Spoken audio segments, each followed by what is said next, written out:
নিরিয়া রাসূল গো নারীর কেন জুম্মার নামাজ নাই গো নারীর কেন জুম্মার নামাজ নাই গো প্রশ্ন রমণীর ইয়া রাসূল গো নারীর কেন জুম্মার নামাজ নাই গো নারীর কেন জুম্মার নামাজ নাই গো কবি ছন্দের মাধ্যমে সেই সম্পর্কে লিখছে দেখো গো গো নবীজি বলে শোনো মামনি এই আদেশ দিলেন স্বয়ং রব্বানি জুম্মায় যাবে যখন তোমার স্বামী যা চাইবে জুগিয়ে নিও গো তুমি গো জুম্মায় যা সওয়াব হবে তার গো জুম্মায় যা সওয়াব হবে তার গো তুমি অর্ধেকের অংশীদার গো তুমি অর্ধেকের অংশীদার গো নারীর মর্যাদা আল্লাহ দিয়েছে নবী বুঝিয়ে বলে রমণীকে মা আর বাপ ছেলের কাছে বড় কে নবীজি একবার বার তিনবার মা বলে গো স্বামী রমণীর মাথার তাজ গো স্বামী রমণীর মাথার তাজ গো মায়ের কদম তলে ছেলের জান্নাত গো মায়ের কদম তলে ছেলের জান্নাত গো প্রশ্ন রমণীর ইয়া রাসূল গো নারীর কেন জুম্মার নামাজ নাই গো পরবর্তী শিল্পী আমাদের এমডি আজহারউদ্দিন তার কণ্ঠ থেকে শুনুন তারপর ইনশাআল্লাহ আমাদের ইমরান ভাই তার কণ্ঠ থেকে শুনবেন আপনাদের সম্মুখে পর গজল শোনা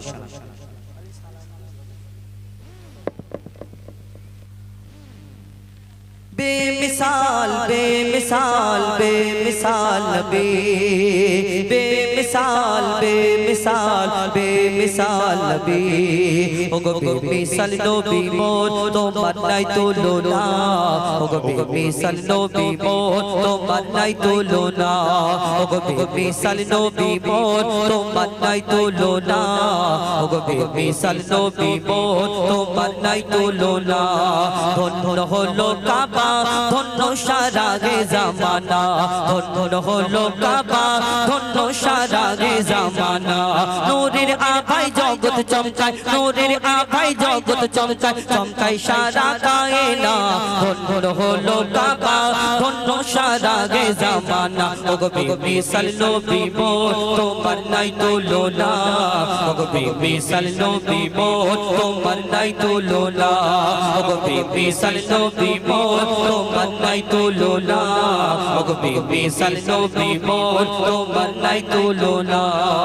তোমার ওসিলায় শান্ত ধরা হয়ে বেড়ায় মৃদু বাতাস হয়ে বেড়ায় মৃদু বাতাস তোর নীলিমায় চাঁদ সিতারা বিনা খুঁটিতে রয় আকাশ বিনা খুঁটিতে রয় আকাশ তোমার নামের তালে বগে চলে নামের তালে বগে চলে সাগরে উর্মির মালা ধন্য হলো কাবা ধন্য সারা গে জামানা ওগো বেমিসাল নবী মোর তোমার নাই তুলনা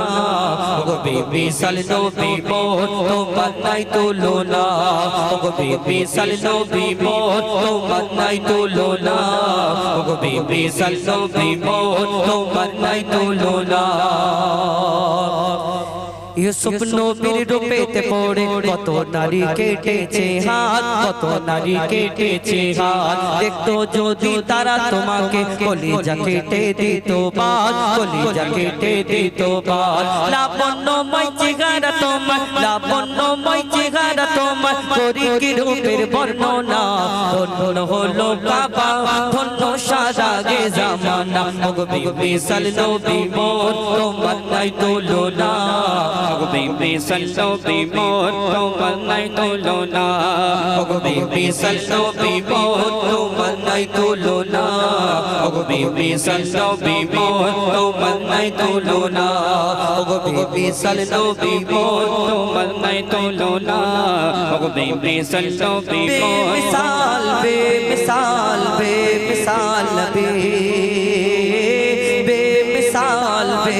बेमिसाल बेमिसाल नबी बेमिसाल बेमिसाल बेमिसाल नबी बेमिसाल बेमिसाल बेमिसाल नबी আপনাদের সম্মুখে পরিবেশন করে শোনালাম। এখন একটি কুরবানি সম্পর্কে একটি গজল বলি, তারপর আমার খুব কাছের ও মা ফাতেমা কেমন করে জান্নাতে গিয়েছিল কবি অতি সুন্দর কথাই লিখছে। जन्नतेर रमणे अमर नबीर नंदने जन्नतेर रमणे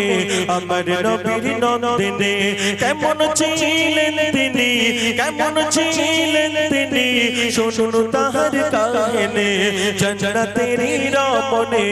अमर नबीर नंदने जन्नतेर रमणे अमर नबीर नंदने ओ মা ফাতেমা এক বেলা খাওয়া হতো না আর এক বেলা খাওয়া হতো না, তবুও স্বামীর আনসার ভাই সাউন্ড একটা দাও, তবুও স্বামীকে মহব্বত করে গিয়েছে। আর আমার জেলের হাটের মা বোনদের যদি স্বামীরা এক বেলা না খাওয়া দেয়া হয় স্বামীর উপরে বড় বড় ঘুষি চালাবে আর ড্যামরা ড্যামরা চোখ বের করবে। মা ফাতেমা আর কি কষ্ট পেয়েছে কবি লিখছে, দু বেলা দু মুঠো দু বেলা দু মুঠো ঘরে খাবার জোটে না, দু বেলা দু মুঠো ঘরে খাবার জোটে না, তবুও সংসারে সংসারে কেমন সুখ দেখো না জান্নাতের রমণে আমার নবীর নন্দনে জান্নাতের রমণে আমার নবীর নন্দনে কেমন ছিলেন তিনি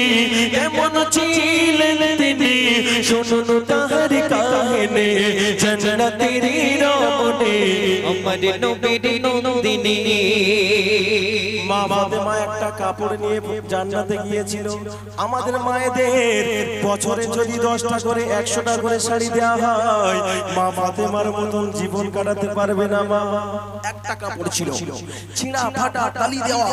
মা ফাতেমা কত না কষ্ট পেয়ে গিয়েছে, তবুও স্বামীকে মহব্বত করে গিয়েছে, ভালোবেসে গিয়েছে। মা যে কদিন হায়াতে বেঁচে আছেন মা ফাতেমার মতো লেবাস দিতে হবে। চলে জয়রা জীর্ণ কাপড় থাকতো তাহার পরনে, জয়রা জীর্ণ কাপড় থাকতো তাহার পরনে, তবুও মা ফাতেমা তবুও মা ফাতেমা চলতো যে পর্দা করে জান্নাতের রমণে আমার নবীর নন্দনে জান্নাতের রমণে আমার নবীর নন্দনে। শেষ কথা একটা কথা বলে যাব, মা ফাতেমা মরণের আগে একটা দাবি করে গিয়েছিলেন। কোন যুবক ভাই বলতে পারবে, কোন মা বলতে পারবে কি দাবি করে গিয়েছিল? আমরা তো গজল শুনি, সমস্ত শিল্পীর একটা করে ধাপ আছে, গজল আছে। আমারও একটা ছোট, আমি ভাঙাচুরো শিল্পী, আমারও একটা পয়েন্ট আছে, আমি কিছু ঘটনা গজল সংগ্রহ করে রেখেছি। বলে মা ফাতেমা দুনিয়ার মুখ থেকে বিদায় নেওয়ার আগে একটা দাবি করে গিয়েছিলেন স্বামীকে। বলতে পারবে কেউ? বাবা ও মা তোমরা হাসছেন নাকি? মা কেউ হবে না বাবা? তো চলেন সাউন্ড দেখি। বলে গিয়েছিল, ও সাদের স্বামী আমি দুনিয়ার বুকে তোমার কাছে ভালো মন্দ খেতে চাই না স্বামী, ও সাদের স্বামী তোমার কাছে লাল নীল শাড়ি কোনোদিন চাই না, তোমাকে গোস্ত খেতে কোনোদিন চাই না। তুমি অসহায় ছিলে বলে, তুমি গরিব ছিলে বলে আমি যখন দুনিয়ার বুক থেকে বিদায় নেব আমার রাতে দাপটটা হয় কোনো পরপুরুষ না যেন দেখতে পাই, একবার হবে না সুবহানাল্লাহ। এই আওয়াজটা তো দরকার। বলে গিয়েছিল আমার রাতে দাফনটা করব কোনো পরপুরুষ না জানা দেখে। মৃত্যুকাল ফাতেমা ডেকে বল স্বামীকে, মৃত্যুকাল ফাতেমা ডেকে বল স্বামীকে, কাউকে না জানিয়ে দাফন কাউকে না জানিয়ে দাফন করবে রাতের আধারে জান্নাতের রমণে আমার নবীর নন্দনে জান্নাতের রমণে আমার নবীর নন্দনে। কেমন ছিলেন তিনি কেমন ছিলেন তিনি শুনুন তাহার কাহিনী জান্নাতের রমণে